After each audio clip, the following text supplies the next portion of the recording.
എല്ലാ പ്രേക്ഷകർക്കും സ്വാഗതം. നിലമ്പൂർ വോട്ടെടുപ്പിന് ഇനി അവശേഷിക്കുന്നത് 6 നാൾ. പ്രചാരണം അതിന്റെ ഉച്ചസ്ഥായിയിലാണ്. പ്രചാരണം കൊട്ടിക്കയറുകയാണ്. പക്ഷേ നമ്മൾ കഴിഞ്ഞ ദിവസങ്ങളിലൊക്കെ അവസാന ഘട്ടത്തിലേക്ക് കടന്ന് ഏറ്റവും വലിയ രീതിയിലുള്ള പ്രചാരണം കണ്ടു നിൽക്കുമ്പോൾ മടങ്ങിയെത്തിയ മൺസൂൺ ഇന്ന് നിലമ്പൂരിൽ ചെറിയ മങ്ങൽ ഈ പ്രചാരണ രംഗത്ത് ഏൽപ്പിച്ചിട്ടുണ്ട്. വലിയ ശക്തമായ മഴയായിരുന്നു പകൽ മുഴുവൻ. ഇപ്പോഴും നമുക്ക് ഇവിടെ മഴ പെയ്തുകൊണ്ട് തന്നെ ഇരിക്കുകയാണ്. പക്ഷേ ഇന്ന് തെരഞ്ഞെടുപ്പ് പ്രചരണ രംഗത്ത് ഏറ്റവും ആവേശമായത് ഇടത് ക്യാമ്പിൽ ഇടത് സ്ഥാനാർത്ഥി എം സ്വരാജിന് വേണ്ടി മുഖ്യമന്ത്രി മണ്ഡലത്തിലെത്തി എന്നതാണ്. 2 യോഗങ്ങളിൽ മുഖ്യമന്ത്രി സംസാരിച്ചു. UDF-നെതിരെ ജമാഅത്തെ ഇസ്ലാമിക്കെതിരെ ആഞ്ഞടിച്ചുകൊണ്ടാണ് മുഖ്യമന്ത്രി ഇന്ന് സംസാരിച്ചത്. നിലമ്പൂരിൽ പ്രചാരണത്തിന്റെ ആവേശം കെടുത്തുന്നത് ഇപ്പോൾ മഴ മാത്രമാണ്. ഇനി ദിവസങ്ങൾ മാത്രമേ ഉള്ളൂ. അതുകൊണ്ട് തന്നെ UDF ക്യാമ്പും LDF ക്യാമ്പും അൻവർ ക്യാമ്പും ഒക്കെ അങ്ങേയറ്റം ആവേശത്തിൽ പ്രചരണ രംഗത്ത് ഉണ്ട്. എനിക്കൊപ്പം BV അരുൺ ചേരുന്നുണ്ട്, CV അനുമോദ് ചേരുന്നുണ്ട്.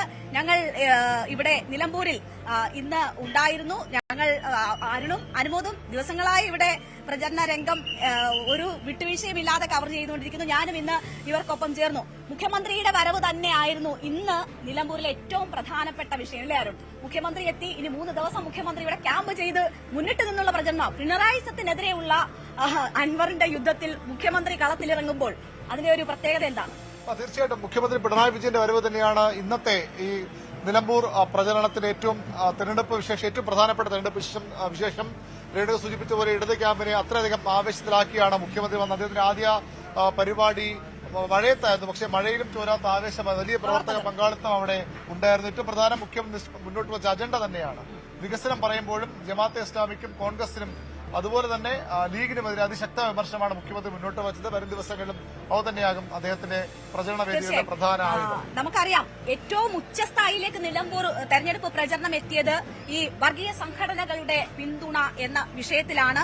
ആ വിഷയം അണയാതെ സൂക്ഷിക്കുന്നു ഇരു മുന്നണികളും. അതിന്റെ സാധ്യതകൾ പ്രയോജനപ്പെടുത്താൻ എങ്ങനെ സാധിക്കും എന്നത് നോക്കി സജീവമായി നിർത്തുന്നു എന്നതാണ്. മുഖ്യമന്ത്രി കൃത്യമായും ആദ്യം ജമാഅത്തെ ഇസ്ലാമിയെ ലക്ഷ്യമിട്ടുകൊണ്ട് കേരളത്തിൽ എല്ലാവരും അകറ്റി നിർത്താൻ ശ്രമിച്ച സംഘടനകളെ ചിലർ കൂട്ടുന്നു എന്നതാണ് പറഞ്ഞത്. എല്ലാ കാലത്തും എല്ലാവരും അകറ്റി നിർത്തിയിരുന്നവരെ. അപ്പോൾ നമുക്ക് മുഖ്യമന്ത്രിയുടെ ആ ഒരു പ്രതികരണം, ആ യോഗത്തിലെ ആ വാക്കുകൾ കേട്ടതിന് ശേഷം അതിലേക്ക് വരാം. കൃത്യമായും ജമാഅത്തെ ലക്ഷ്യമിട്ടുകൊണ്ട് അകറ്റി നിർത്തപ്പെടേണ്ടുന്ന സംഘടനയാണ് എന്ന് പറഞ്ഞുകൊണ്ട് അവരെ അകറ്റി നിർത്തും എന്ന് പറഞ്ഞുകൊണ്ടാണ് മുഖ്യമന്ത്രി ഇന്ന് സംസാരിച്ചത്. അദ്ദേഹത്തിന്റെ വാക്കുകൾ കാണാം. എന്ത് മാറ്റമാണ് ജമാഅത്തെ ഇസ്ലാമിക്ക് ഉണ്ടായിട്ടുള്ളത്?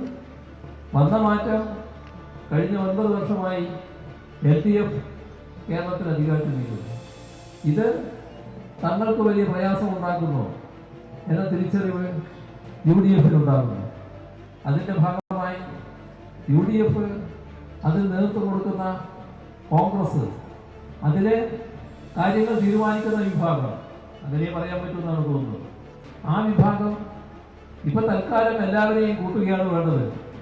LDF എതിർക്കാൻ തയ്യാറാകുന്ന ആരൊക്കെ ഉണ്ടോ അവരുടെ എല്ലാ സഹായം തേടാം.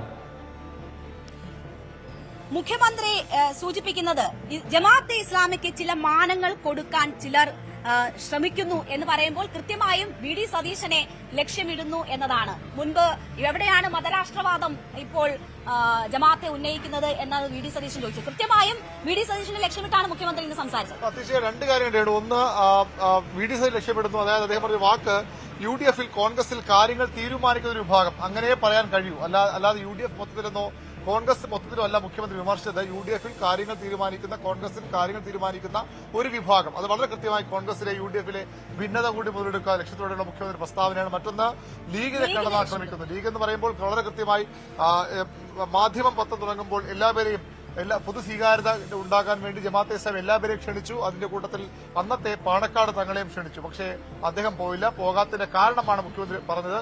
വീണ്ടും അവരുടെ ദൃശ്യമാധ്യമം തുടങ്ങുമ്പോഴും ഇതേ ക്ഷണമുണ്ട്, അന്നും പോയില്ല. അതിൽ നിന്ന് മാറ്റം വന്നു ജമാഅത്തെ ഇസ്ലാമിക്ക് എന്നാണ് മുഖ്യമന്ത്രി ചോദിക്കുന്നത്. ലീഗിൽ ലക്ഷ്യമിട്ട് അത് കൃത്യമായും അരുൺ, ലീഗിലെ ഭിന്നത കൂടി മുതലെടുക്കണം. പാണക്കാട് തങ്ങൾമാരെ മാറ്റി നിർത്തിയില്ലേ, അവർ പങ്കെടുത്തിട്ടില്ല. ഇപ്പോൾ ചിലർക്ക് കൂട്ടുകൂടാനുള്ള താല്പര്യം എന്തുകൊണ്ട് എന്ന രീതിയിൽ കൂടി ചോദിക്കണം. അപ്പോൾ എവിടെയൊക്കെ ഭിന്നതയുണ്ടോ അല്ലെങ്കിൽ ഭിന്നതയുടെ കൃത്യമായി പോയിന്റ് ചെയ്യുന്നുണ്ട്. അപ്പോൾ എവിടെയൊക്കെ ഭിന്നതയുണ്ടോ അവിടെ എങ്ങനെ ഒരു ലാഭം അല്ലെങ്കിൽ ആ എഡ്ജ് എങ്ങനെ ഉപയോഗപ്പെടുത്താം എന്നത് മുഖ്യമന്ത്രിയുടെ വാക്കുകളിൽ വളരെ കൃത്യമായിരുന്നു.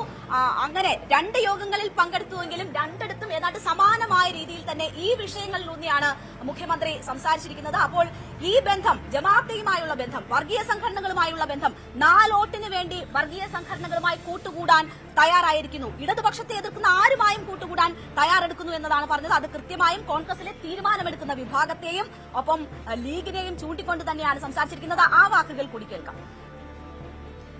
ഇത്തരമൊരു പൂർണ്ണ അവസരവാദ നിലപാട് അത് നമ്മുടെ നാടിനെ എങ്ങനെ ബാധിക്കും, നമ്മുടെ സമൂഹത്തെ എങ്ങനെ ബാധിക്കും, ഭാവിയിൽ അതുണ്ടാക്കാൻ പോകുന്ന ആപത്തുകൾ എന്താണ്, ഇത്തരം ശക്തികളോട് അയവേറിയ സമീപനം സ്വീകരിക്കുന്നത് നാടിന് ഗുണകരമാണോ, സമൂഹത്തിന് ഗുണകരമാണോ, തങ്ങൾക്ക് തൽക്കാലം ലാഭം ഉണ്ടാക്കുക അതുമാത്രം മതിയോ, നാടിന്റെ നന്മയും ഭാവിയും കരുതിക്കൊണ്ട നിലപാടല്ലേ സ്വീകരിക്കേണ്ടത്? അതെന്തായില്ലായിരുന്നു. ഏതായാലും ലീഗിന്റെ നേതൃത്വം അറിയാതെ കോൺഗ്രസ് ഇത്തരം നിലപാട് സ്വീകരിച്ചുവെന്ന് കരുതാനാവില്ല. തീർച്ചയായും അരുൺ, ഇവിടെ ഇപ്പോൾ മുഖ്യമന്ത്രി ഇന്ന് നിലമ്പൂരിൽ എത്തുന്നു എന്നത് ഏറ്റവും വലിയ പ്രത്യേകത. പക്ഷേ പ്രതിപക്ഷ നേതാവ് ഇവിടെ ക്യാമ്പ് ചെയ്ത് ഈ തെരഞ്ഞെടുപ്പ് നയിച്ചുകൊണ്ടിരിക്കുകയാണ്. തെരഞ്ഞെടുപ്പിൽ UDF ക്യാമ്പിനെ മുന്നോട്ട് നയിച്ചുകൊണ്ടിരിക്കുകയാണ് കഴിഞ്ഞ കുറച്ച് ദിവസമായി. അപ്പോൾ മുഖ്യമന്ത്രിയുടെ ആദ്യ യോഗം തീരുന്നതിന് മുൻപ് തന്നെ VD സതീശൻ വാർത്താ സമ്മേളനം നടത്തുകയാണ്. കൃത്യമായും മുഖ്യമന്ത്രിക്കുള്ള മറുപടിയുമായിട്ടാണ് VD സതീശൻ എത്തുന്നത്. ഞാനാണ് VD സതീശന്റെ വാർത്താ സമ്മേളനം റിപ്പോർട്ട് ചെയ്യാൻ വേണ്ടി പോയത്. അപ്പോൾ മുഖ്യമന്ത്രി പറഞ്ഞ കാര്യങ്ങൾ എണ്ണിയെടുത്ത് അതിന് തീരുന്നതിന് മുൻപ് തന്നെ വേദിയിലേക്ക് വരുന്നു, അവിടെ തുടങ്ങുകയാണ്. അപ്പോൾ ആദ്യം പറയുന്നു ലോക്സഭാ തെരഞ്ഞെടുപ്പിൽ പലസ്തീൻ പറഞ്ഞതാണ്, പിന്നീട് ഇതാ ഇപ്പോഴാണ് പറയുന്നത്. അപ്പോൾ ഇവർക്ക് ഇതെല്ലാം വോട്ട് മേടിക്കാനുള്ള മാർഗങ്ങൾ മാത്രം എന്ന് പറഞ്ഞു തുടങ്ങി. മുഖ്യമന്ത്രി പറഞ്ഞ എല്ലാ കാര്യത്തിലും മറുപടി പറയുന്നുണ്ട് VD സതീശൻ. ഏറ്റവും ഒടുവിൽ പറയുന്നു, ഇങ്ങോട്ട് തോണ്ടാൻ വരണ്ട, ഞങ്ങളൊരു തീരുമാനം എടുത്തിട്ടുണ്ടെങ്കിൽ അത് ഞങ്ങളുടെ തീരുമാനമാണ്, UDFന്റെ തീരുമാനമാണ്, അവിടെ മുഖ്യമന്ത്രി തോണ്ടാൻ വരണ്ട എന്ന് പറഞ്ഞിട്ടാണ് പുള്ളി ഏതാണ്ട് അവസാനിപ്പിക്കുന്നത്. അപ്പോൾ കൃത്യമായും ആ സമയ ക്രമീകരണങ്ങൾ പോലും വളരെ സൂക്ഷ്മതയോടുകൂടിയാണ്.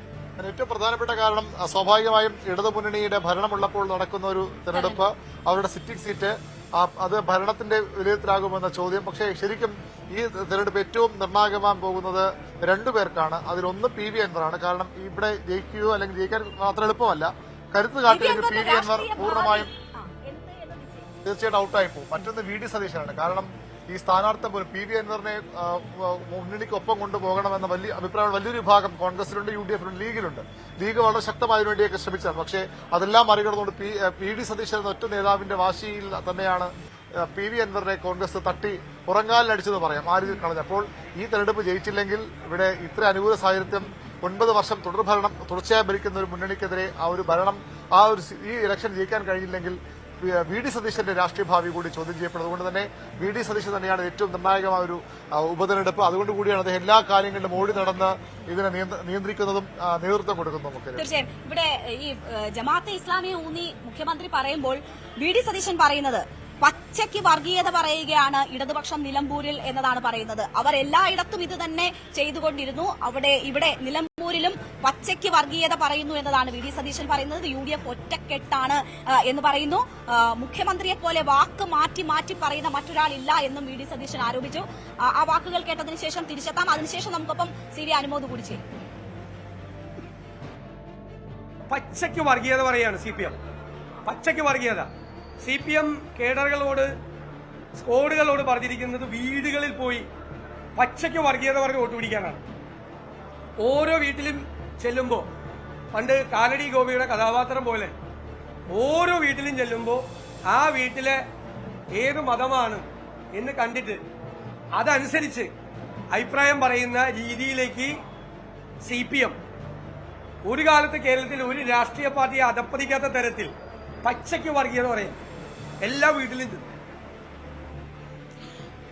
ഓരോ വീട്ടിലെയും മതം ഏതാണ് എന്ന് നോക്കി ആ വീടിന് വേണ്ടി കാര്യങ്ങൾ പറയുന്നു എന്ന ആരോപണമാണ് VD സതീശൻ ഉന്നയിക്കുന്നത്. പച്ചയ്ക്ക് വർഗീയത പറയുകയാണ് എന്ന് ആരോപിക്കുന്നു. വാക്കുകൾ മാറ്റി മാറ്റി പറയുകയാണ് എന്ന് VD സതീശൻ ആരോപിക്കുന്നു. ഇപ്പോൾ നമുക്കൊപ്പം CV അനുമോദ് കൂടി ചേരുകയാണ്. കൃത്യമായും കോൺഗ്രസിനെ VD സതീശനെ ലക്ഷ്യമിട്ട് മുഖ്യമന്ത്രി സംസാരിക്കുന്നു, ലീഗ് നേതാക്കളെ ലക്ഷ്യമിട്ട് സംസാരിക്കുന്നു. ഏറ്റവും ഒടുവിൽ ഇപ്പോൾ ലീഗ് നേതാക്കൾ മാധ്യമങ്ങളെ കാണുക കൂടി ചെയ്തു. അതിലേക്ക് വരുന്നതിന് മുൻപ് നമുക്ക് ആദ്യം മുഖ്യമന്ത്രിയുടെ യോഗത്തിൽ പോയത് വി അരുണാണ്, മറ്റൊരു യോഗത്തിൽ പോയത് CV അനുമോദാണ്. അനുമോദിനോട് കൂടി ചോദിക്കാം. അനുമോദ്, മുഖ്യമന്ത്രി പ്രധാനമായും ലക്ഷ്യമിട്ടത് ഈ വർഗീയ സംഘടനകളുമായുള്ള ബന്ധം അത് തുറന്നു കാട്ടുക എന്നത് തന്നെയായിരുന്നു.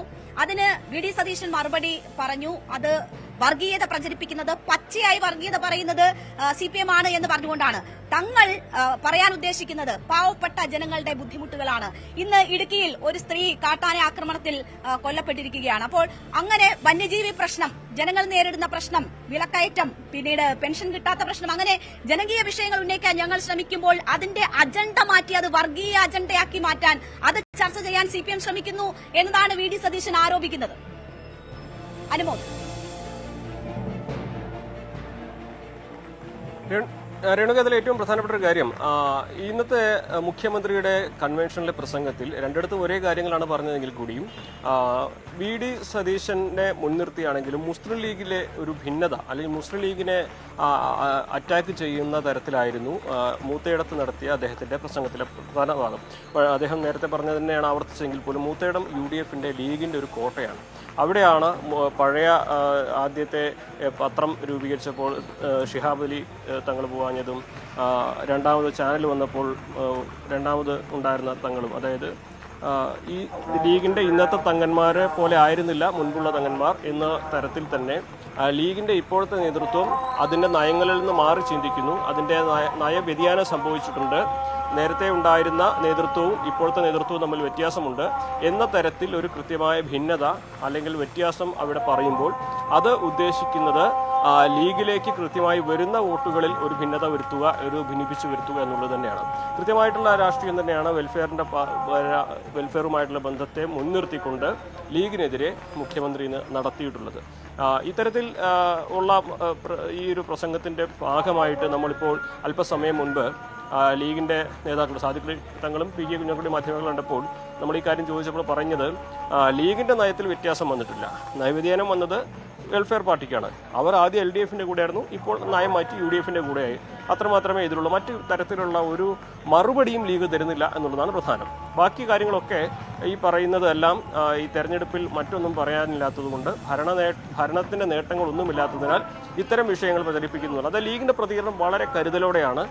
ഒരേ കാര്യം തന്നെയാണ് ലീഗ് എപ്പോഴും ചോദിച്ചാൽ ആവർത്തിക്കുന്നത്. അതിനപ്പുറത്തേക്ക് ലീഗിന് ഈ വിഷയത്തിൽ ചർച്ച ഉണ്ടാക്കാനുള്ള താല്പര്യമില്ല. നമ്മൾ കഴിഞ്ഞ ദിവസം ജലീൽ നമ്മളോട് തന്നെ സംസാരിച്ച ഹാഗിയ സോഫി വിഷയം ചോദിച്ചപ്പോഴും VK കുഞ്ഞാലിക്കുട്ടിയാണ് മറുപടി പറഞ്ഞത്. അദ്ദേഹം പറഞ്ഞത് ഇത് ഭരണനേട്ടമില്ലാത്തതിനാൽ ആവർത്തിക്കുന്നത്. അതായത് ഈ ജമാഅത്തെ ഇസ്ലാമിയുമായി ബന്ധപ്പെടുത്തിയുള്ള ചോദ്യങ്ങൾക്ക് ലീഗിന്റെ മറുപടി എല്ലായ്പ്പോഴും ഒരേ തരത്തിലാണ്, അത് പ്രതിരോധിക്കുന്ന തരത്തിലാണ്. അതിൽ കൂടുതൽ ചർച്ച നടത്തുവാനും അതിൽ കൂടുതൽ വിശദീകരണം നൽകുവാനും ലീഗ് ഉദ്ദേശിക്കുന്നില്ല. അങ്ങനെ ഉദ്ദേശിക്കുമ്പോൾ തന്നെയാണ് അത് കൂടുതൽ ലീഗിന് പ്രതിരോധിക്കാൻ കഴിയാത്ത സാഹചര്യം തീർക്കുക എന്ന് അറിയാം. അതുകൊണ്ട് ഇന്ന് മുഖ്യമന്ത്രി നിലമ്പൂരിലെത്തി കടന്നാക്രമിക്കുമ്പോഴും ലീഗിനെ കടന്നാക്രമിക്കുമ്പോഴും കോൺഗ്രസിനെ കടന്നാക്രമിച്ച് സംസാരിക്കുമ്പോൾ പോലും തങ്ങൾ പറയാൻ ഉദ്ദേശിക്കുന്നതിൽ കൂടുതൽ ഒന്നും പറയില്ല എന്ന വാശി ലീഗ് നേതാക്കൾക്കുണ്ടായിരുന്നു എന്ന് തോന്നും അവരുടെ മറുപടി കണ്ടാൽ. അല്ലെങ്കിൽ ഞങ്ങളെ കൊണ്ട് എന്തെങ്കിലും പറഞ്ഞ് രാഷ്ട്രീയ നേട്ടം ഉണ്ടാക്കാനുള്ള ശ്രമം വേണ്ട എന്നത് അവർ തീരുമാനിച്ചിരിക്കുന്നു. വളരെ കുറഞ്ഞ വാക്കുകളിൽ എന്താണോ പറയാൻ ഉദ്ദേശിക്കുന്നത് അത് മാത്രം പറഞ്ഞ് ഈ വിഷയം ക്ലോസ് ചെയ്യുക എന്നതാണ് ലീഗിന്റെയും തന്ത്രം. ഇന്ന് VD സതീശനും അത് തന്നെയാണ് സ്വീകരിച്ചത്. 2-3 ദിവസമായി ഞാൻ ഈ ചോദ്യങ്ങൾക്കൊക്കെ മറുപടി പറയുന്നു. ഇനി ഒരു ചോദ്യത്തിനും മറുപടി ഇല്ല, അങ്ങനത്തെ ചോദ്യങ്ങൾക്ക് മറുപടി ഇല്ല എന്ന് VD സതീശൻ പറയുകയാണ്. എന്നിട്ട് ജനകീയ വിഷയങ്ങളാണ് ഞങ്ങൾ ഉയർത്താൻ ശ്രമിക്കുന്നതെന്ന് പറയുന്നു. ഇന്ന് ലീഗ് നേതാക്കളും അത് തന്നെയാണ് പറഞ്ഞത്. നമുക്ക് സാദിഖ് അലി തങ്ങളുടെ വാക്കുകൾ കാണാം. രണ്ട് രാഷ്ട്രീയ മുന്നണികൾ തമ്മിലുള്ള ഏറ്റുമുട്ടലാണ് ഇത്. അങ്ങനെയുള്ള രാഷ്ട്രീയ വിഷയങ്ങളാണ് ഉന്നയിക്കുന്നത് തെരഞ്ഞെടുപ്പിൽ എന്നതാണ് സാദിഖ് അലി തങ്ങൾ പറഞ്ഞത്. അദ്ദേഹത്തിന്റെ വാക്കുകൾ കാണാം. ഈ തെരഞ്ഞെടുപ്പിൽ രണ്ട് മുന്നണികൾ തമ്മിലുള്ള മത്സരമാണ്. ഐക്യജനാധിപത്യ മുന്നണിയും ഇടതുപക്ഷ മുന്നണിയും തമ്മിലുള്ള മത്സരമാണ്. ജനങ്ങൾ പൊറുതിമുട്ടിയ ഒരു സാഹചര്യമാണ് ഇപ്പോഴുള്ളത്. കേരളത്തിലെ ഭരണത്തെ സംബന്ധിച്ചിടത്തോളം ഇടതുപക്ഷത്തിന്റെ ഭരണം, ആ ഭരണത്തിൽ പൊറുതിമുട്ടിയ ഒരു അവസ്ഥയാണ്. ഈ തെരഞ്ഞെടുപ്പിന്റെ ഫലവും അങ്ങനെ തന്നെ നിലവിലുള്ള ഭരണകൂടത്തിനെതിരെയുള്ള വികാരങ്ങൾ പ്രതിഫലിക്കുന്ന ഒരു തെരഞ്ഞെടുപ്പ് ഫലമായിരിക്കും ഇവിടെ നിലമ്പൂരിലെ ഈ ഉപതെരഞ്ഞെടുപ്പ് ഉണ്ടാവുക എന്നുള്ള കാര്യത്തിൽ ഒരു തർക്കവുമില്ല. അത് ഐക്യജനാധിപത്യ മുന്നണിക്ക് അനുകൂലമാണ്. ആര്യാടൻ ഷൗക്കത്തിന്റെ വിജയത്തിന് അനുകൂലമാണ്. 9 വർഷത്തെ ഇടത് മുന്നണിയുടെ ഭരണത്തിൽ ജനങ്ങൾ പൊറുതിമുട്ടിയിരിക്കുകയാണ്. അത് ഈ തെരഞ്ഞെടുപ്പിൽ പ്രതിഫലിക്കും എന്നത് സാദിഖ് അലി തങ്ങൾ ചൂണ്ടിക്കാട്ടുന്നു. അതേപോലെ തന്നെ ഇന്ന് VD സതീശനും വാർത്താ സമ്മേളനത്തിൽ പറഞ്ഞത് ഇത് ഈ സർക്കാരിന്റെ വിലയിരുത്തലാകും എന്നതാണ്. ഈ സർക്കാരിനെ ജനങ്ങൾ വിലയിരുത്തുന്ന തെരഞ്ഞെടുപ്പായിരിക്കും നിലമ്പൂരിലെ തെരഞ്ഞെടുപ്പ് എന്ന് പറയുന്നു. സർക്കാരിന്റെ വിലയിരുത്തലാകും ഈ തെരഞ്ഞെടുപ്പ് എന്നത് UDF ഈ പ്രചരണത്തിന്റെ അവസാന ഘട്ടത്തിലേക്ക് നീങ്ങുമ്പോൾ ആവർത്തിച്ച് പറയുകയാണ്. കുഞ്ഞാലിക്കുട്ടിയും പറയാൻ ശ്രമിച്ചത് ഈ കാര്യങ്ങൾ തന്നെയാണ്. വെൽഫെയർ പാർട്ടി നേരത്തെ ഇടതുപക്ഷത്തിനൊപ്പമായിരുന്നു. അവരാണ് ഇപ്പോൾ അവരുടെ നിലപാട് മാറ്റി തങ്ങൾക്ക് പിന്തുണ സർക്കാരും പറഞ്ഞത് തന്നെയാണ്. ഈ 9 വർഷത്തെ ഭരണം വിലയിരുത്തണം. മുഖ്യമന്ത്രി യോഗത്തിൽ ആദ്യ പകുതി ജമാഅത്തെ ഇസ്ലാമിയെ കോൺഗ്രസ് ബന്ധം വിമർശിച്ചു. പിന്നീട് പറഞ്ഞതെല്ലാം സർക്കാരിന്റെ ഭരണം 9 വർഷം എന്ത് ചെയ്തു, ഇനി എന്ത് ചെയ്യുമെന്ന കാര്യമാണ്. സർക്കാരിനെ വിലയിരുത്തൽ ജനം വോട്ട് ചെയ്യുന്ന പ്രതീക്ഷയും ഒരു ആത്മവിശ്വാസവുമാണ് ഇപ്പോൾ. മുഖ്യമന്ത്രി അത് തുറന്നു തന്നെ പറഞ്ഞു, സർക്കാരിന്റെ വിലയിരുത്തലാണെന്ന്. തുറന്ന സർക്കാരിന്റെ വിലയിരുത്ത വാക്കല്ല, സർക്കാർ 9 വർഷം എന്ത് ചെയ്തു അത് വിലയിരുത്തൽ ജനം വോട്ട് ചെയ്യുന്ന മുഖ്യമന്ത്രി ചെയ്യുമെന്ന ആത്മവിശ്വാസം മുഖ്യമന്ത്രി. പക്ഷേ കോൺഗ്രസ് പറയുന്നത് ഈ വർഗീയ പ്രചരണത്തിലേക്ക് അജണ്ട തിരിച്ചുവിടാൻ ശ്രമിക്കുന്നത് അവർക്ക് അവരുടെ ഭരണത്തിൽ ആത്മവിശ്വാസം ഇല്ലാത്തതുകൊണ്ടാണ്. ജനങ്ങൾ പൊറുതിമുട്ടിയിരിക്കുകയാണ്. അതിന് തിരിച്ചടി ലഭിക്കുമെന്നത് കണ്ടവർ ഈ പ്രചരണം വഴിതിരിച്ചു വിടാൻ ശ്രമിക്കുന്നു എന്നതാണ്. കുഞ്ഞാലിക്കുട്ടിയുടെ കൂടി വാക്കുകൾ നമുക്ക് കേൾക്കാം. നേരത്തെ ഇടതുപക്ഷത്തിനായിരുന്നു അവരെ പിന്തുണ, ഇപ്പൊ UDF-നാണ്. അത് അവർ കൊടുത്തതാണ്. അത് വളരെ ക്ലിയറായി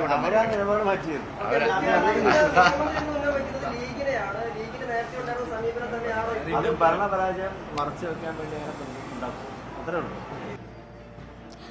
CV അനുമോദ് നമുക്കൊപ്പം വീണ്ടും തുടരുന്നുണ്ട്. അനുമോദ്, അപ്പോൾ മുഖ്യമന്ത്രി നിലമ്പൂരിലെ ഗ്രൗണ്ടിൽ ഇറങ്ങി നടത്തിയ ആരോപണങ്ങൾക്ക്, വലിയ വിമർശനങ്ങൾക്ക് കൃത്യമായും ലീഗും കോൺഗ്രസും മുന്നണി ഒന്നാകെയും മറുപടി പറഞ്ഞു കഴിഞ്ഞു എന്ന് വേണമോ നമ്മൾ ധരിക്കാൻ? സർക്കാരിന്റെ വിലയിരുത്തലാകും, ജനകീയ വിഷയങ്ങളാണ് ഞങ്ങൾ ഉന്നയിക്കുന്നത്, രാഷ്ട്രീയ ഏറ്റുമുട്ടലാണ് നിലമ്പൂരിൽ നടക്കുന്നത്, ആ നിലയാണ് ഞങ്ങൾ അജണ്ട സെറ്റ് ചെയ്തിരിക്കുന്നത്, ആ അജണ്ടയിൽ നിന്ന് ഞങ്ങൾ മാറില്ല എന്ന് കോൺഗ്രസിന്റെയും ലീഗിന്റെയും നേതാക്കൾ ആവർത്തിച്ച് പറയുമ്പോൾ ഇനിയുള്ള ദിവസങ്ങൾ ചർച്ചകൾ ആ വഴിക്കായിരിക്കുമോ? അതോ മുഖ്യമന്ത്രി ഇനി 2 ദിവസം കൂടി ഇവിടെ ക്യാമ്പ് ചെയ്യുന്നുണ്ട്, നാളെയും മറ്റന്നാളും അദ്ദേഹം യോഗങ്ങളിൽ പറയാൻ പോകുന്നുണ്ട്. അപ്പോൾ ആര് നയിക്കുന്ന അജണ്ടയിൽ ഇനിയുള്ള ദിവസം നിലമ്പൂർ നീങ്ങും?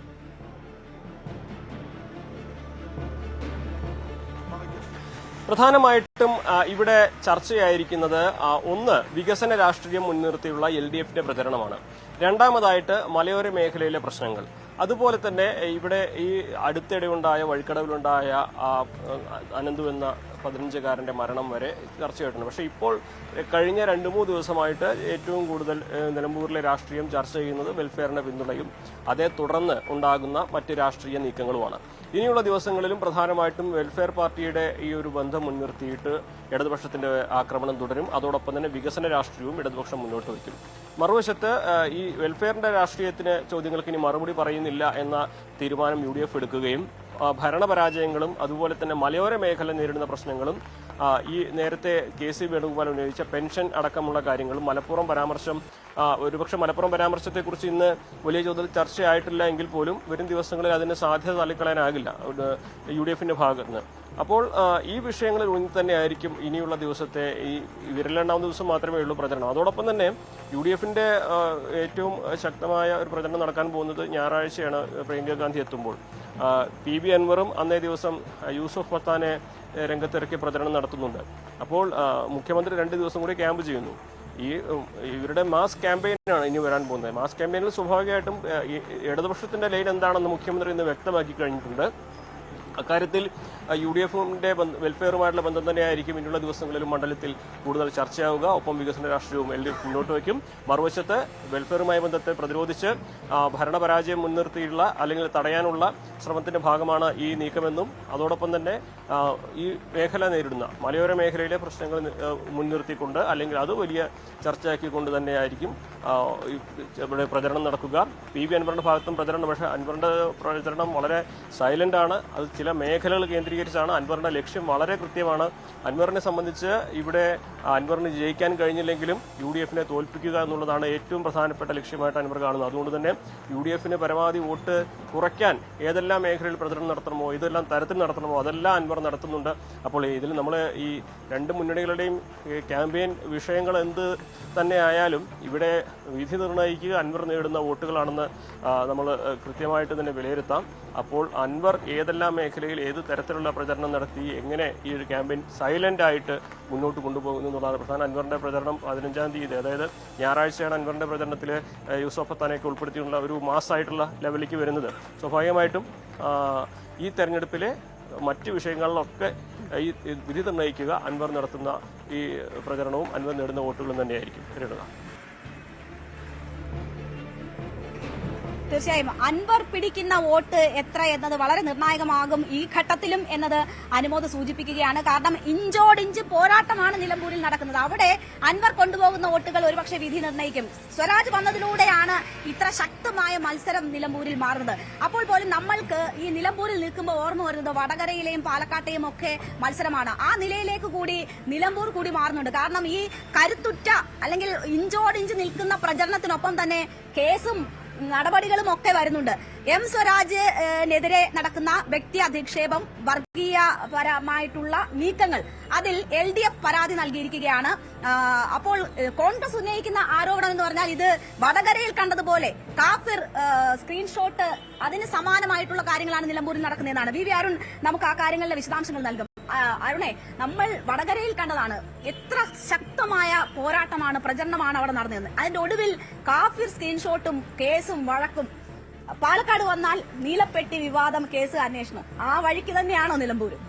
പൂർണ്ണമായും അങ്ങനെ എന്ന് പറയാനില്ലെങ്കിൽ പോലും അതിന്റെ ഒരു സൂചന ഇന്നലെ ഇന്നുമായി, അതായത് ഇന്നലെ CPM-ന്റെ ഇടതുമുന്നണിയുടെ മണ്ഡലം കമ്മിറ്റി സെക്രട്ടറി ഷൌക്കത്ത് അലിയാണ് പരാതി. അതിനുമ്പ് അദ്ദേഹം മാധ്യമങ്ങൾക്കുള്ള വാർത്താ സമ്മേളനത്തിലുള്ള കാര്യങ്ങൾ പറയുകയും ചെയ്തു. അദ്ദേഹം ഒരു പരാതി പോലീസിന് കൊടുത്തു. വർഗീയ വിദ്വേഷം, അതുപോലെ തന്നെ സ്ഥാനാർത്ഥി വ്യക്തിപരം അവഹേളിക്കുന്ന പരാമർശങ്ങൾ അടങ്ങിയ ഒരു വീഡിയോ പ്രചരിപ്പിക്കുന്നുണ്ട്. ഒരു വാട്സാപ്പ് നമ്പറിലാണ് വരുന്നത്. വ്യാപകമായത് ആളുകൾക്ക്, വോട്ടർമാർക്കിടയിലേക്ക് എത്തിക്കുന്നു. UDF-ന്റെ ബോധപൂർവമായ ക്യാമ്പയിന്റെ ഭാഗമാണത്. അതിനെതിരെ നടപടി ആവശ്യപ്പെട്ടാണ് ഇന്നലെ LDF-ന്റെ ഈ തെരഞ്ഞെടുപ്പ് മണ്ഡലം കമ്മിറ്റി സെക്രട്ടറി പരാതി കൊടുത്തത്. ഏതായാലും അതിൽ ഇന്ന് പോലീസ് കേസ് രജിസ്റ്റർ ചെയ്തു. FIR അന്വേഷണം ആരംഭിച്ചിട്ടുണ്ട്. അത് UDF-ലേക്ക് തന്നെ അന്വേഷണം പോകുമെന്ന ആത്മവിശ്വാസമാണ് CPM ഇടത് കേന്ദ്രങ്ങൾ മുന്നോട്ട് വയ്ക്കുന്നത്. പക്ഷേ ഇന്ന് അതിനെ ട്വിസ്റ്റ് ചെയ്യുന്ന ഒരു പരാമർശം നടത്തിയ KPCയുടെ പുതിയ അധ്യക്ഷൻ സണ്ണി ജോസഫ് അദ്ദേഹം രാവിലെ പറഞ്ഞത്, നമ്മൾ ചോദിക്കുമ്പോൾ പറഞ്ഞത്, ഇത് വടകരയിലെ കാഫിർ സ്ക്രീൻഷോട്ട് സമാനമാണ്. അന്വേഷിച്ച് വരുമ്പോൾ അറിയാം എവിടേക്കാണ് എത്താൻ പോകുന്നത്. അത് LDF-ന് തിരിച്ചടിയാകുമെന്നൊരു പരാമർശം സണ്ണി ജോസഫ് നടത്തിയിട്ടുണ്ട്. അതിന്റെ ഫലം എന്ന് പറയുന്നത് കാഫിർ സ്ക്രീൻഷോട്ട് വീണ്ടും ഇവിടെ ചർച്ചയാകുന്നു എന്നുള്ളത് കൂടിയാണ്. ഇതേ വിഷയം VD സതീശന്റെ വാർത്താ സമ്മേളനത്തിൽ നമ്മൾ ഉന്നയിച്ചു.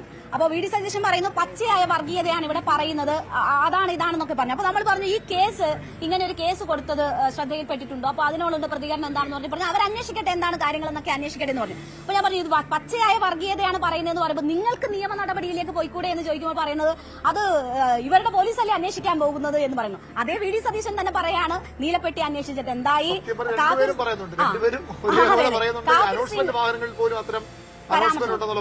സ്ക്രീൻഷോട്ട് അന്വേഷിച്ചിട്ട് എന്തായി എന്ന് ചോദിക്കുന്നു. അപ്പോൾ ആ അന്വേഷണത്തിലൊന്നും ഈ സർക്കാരിന്റെ പോലീസ് അന്വേഷിക്കുമ്പോൾ പോലും വേറെ വഴിവിട്ടൊന്നും നടന്നിട്ടില്ല എന്ന് പറയുന്നവർ തന്നെ ഇതിൽ നിയമ നടപടിക്കില്ല എന്ന് പറയുന്നത് സംശയാസ്പദമാണ്.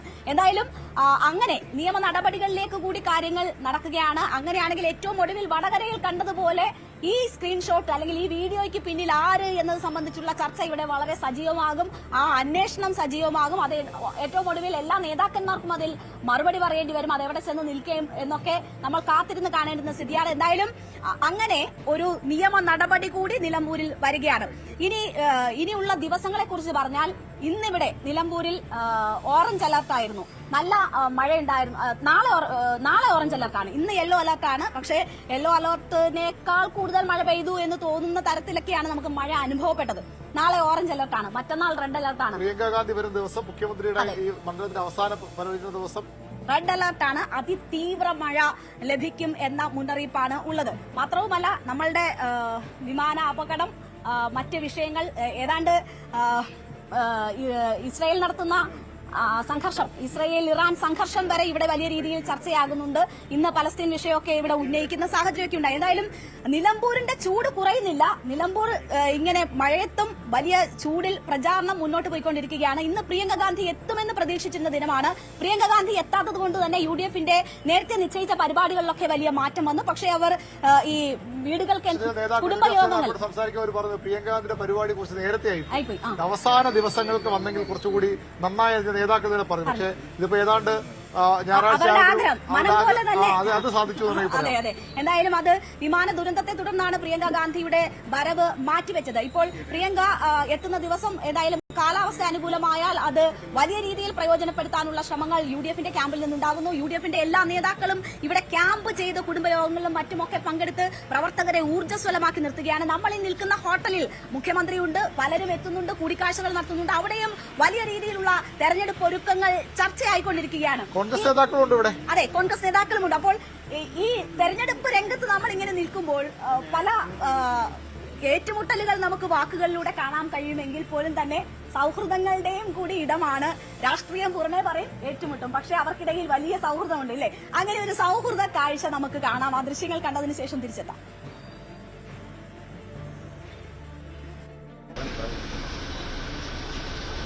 നമസ്കാരം. മുഖ്യമന്ത്രി വരുന്നു എന്ന് പറഞ്ഞു. ഞാൻ വിചാരിച്ചു മുഖ്യമന്ത്രിയെ സ്വീകരിച്ചിട്ട് പോവാം. ആയിക്കോട്ടെ. ഞങ്ങളാരും മുഖ്യമന്ത്രിയെ സ്വീകരിച്ചില്ല. അതിന് നാളാരും പറയും. ഇവിടത്തേക്കാ പോകുന്നു. ഉപയോഗങ്ങളാണ് മുഖ്യമന്ത്രി 3-4 ദിവസം ഇന്നത്തെ പരിപാടി കഴിഞ്ഞു. നിങ്ങളിതെടുത്ത് അബ്ദർദാരുണ്ടെന്നൊന്നും ഞങ്ങൾ പറയില്ല, BJP ഒക്കെ പറയുന്നു. പറഞ്ഞാലും ഞങ്ങൾക്കൊന്നുമില്ല. ശരി ശരി.